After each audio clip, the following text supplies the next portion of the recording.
Hey guys, Adam Rose, Vice President and Senior Loan Officer for Western Ohio Mortgage here in Sydney, Ohio. Today's another episode of the Mortgage Guy Podcast. Today is going to be a quick market update on what happened in 24, what's going into 25 rate-wise, and why we haven't seen a ton of movement.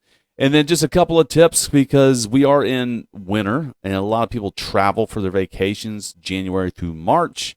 And just a tip on keeping your home safe there. So let's hit mortgage rates real quick.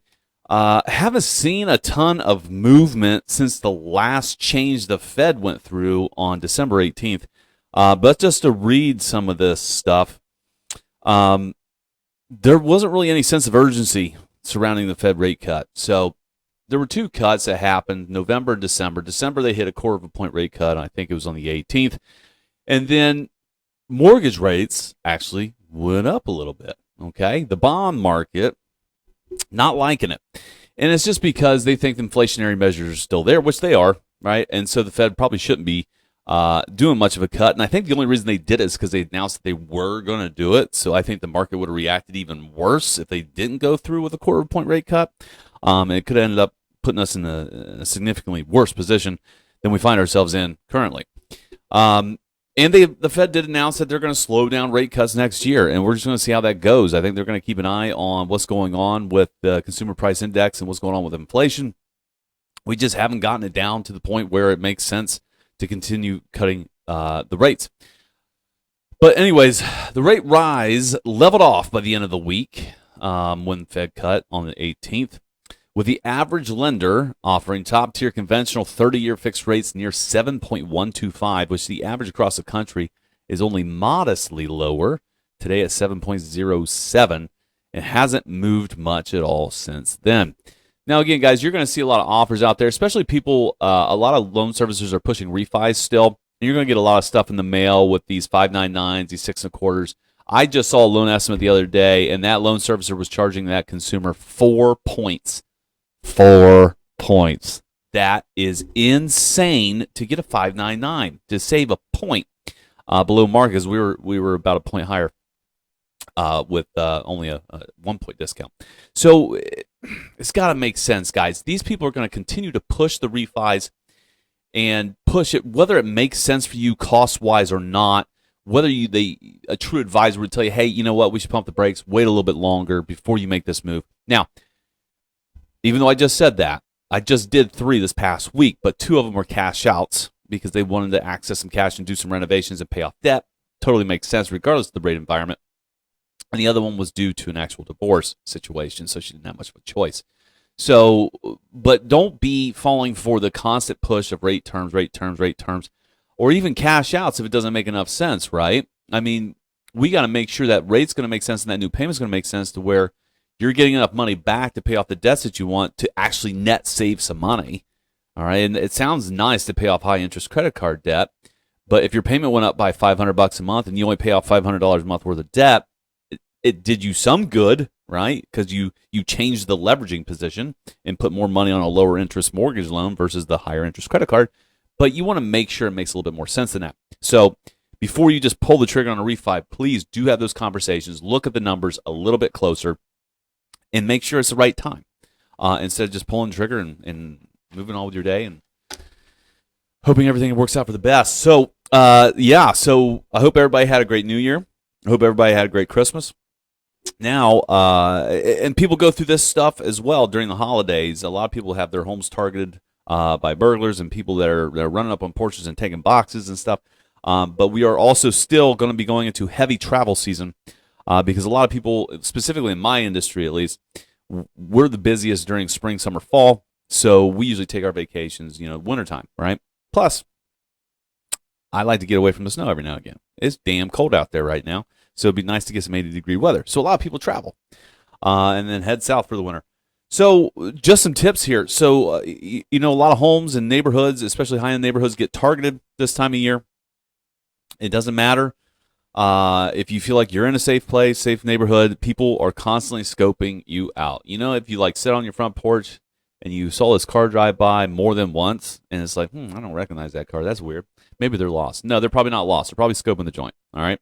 So just pay attention out there. Anyways, common mistakes, all right? Lose the spare key. Okay, if you are still using one of those little spare key hidden rock things from, Sky Mall from 1992, you're not fooling anybody. Get rid of it. All right. Don't place it under your doormat. Just get rid of the spare key in general when you were gone. I mean, you probably shouldn't have it there while you're at work or anything like that, because it's just so obvious. You're not fooling anybody, right? I mean, if I see a brick on your front porch that doesn't really belong there, I'm going to guess you're hiding a key under it. Same thing with doormats and all that stuff. So just get rid of them and put a lockbox on, right? Those things, that's a challenge. Okay, I mean, you got to see. There can't be anybody around because they're going to be out there with bolt cutters trying to get this thing open. Even if they get that thing off the door, they're still not getting into it that easily. So, do something like that. Do, digital keypads and entries for back doors and front doors and your garage door openers. Find other ways to access your home without leaving a spare key hanging around under a rock. Okay. And then make it look like your home is actually still being occupied. I know light timers are kind of an old thing, but they're kind of coming back too, because like Google Home and a lot of people have all these devices to where you can actually set your lights to go on at certain times. So maybe that's something you do. You set your lights to come on right around now 5:30, 6 o'clock, since it gets so damn dark here at 5 o'clock nowadays. I would do that. Delay your mail, right? That's a big one. Overflowing mailboxes is a sign that you've been gone for a while. Okay. So you could be a target. So just contact the post office, have them delay your mail for a little while or hold the mail. You'll come pick it up, and then you can resume service when you get back.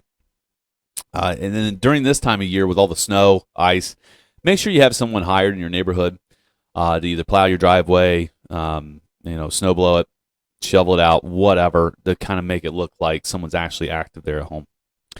And the big one, which I know this is going to be a hard one for everybody. See, I'm not a big one. I don't do this very often. But don't advertise your trip on Facebook, right? So we've always gotten into the habit, like we don't even check in the airport, right? My wife and I, or when we're traveling with the kids or anything like that. All the photos get posted like when we're done, on the way home, or when we're back, or something like that.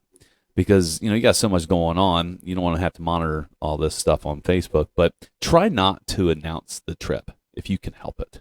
Don't check into the airports. Don't check in restaurants, on Facebook check-in and stuff like that. It just makes you an extra target. Post all that stuff when you get back. No one needs to know.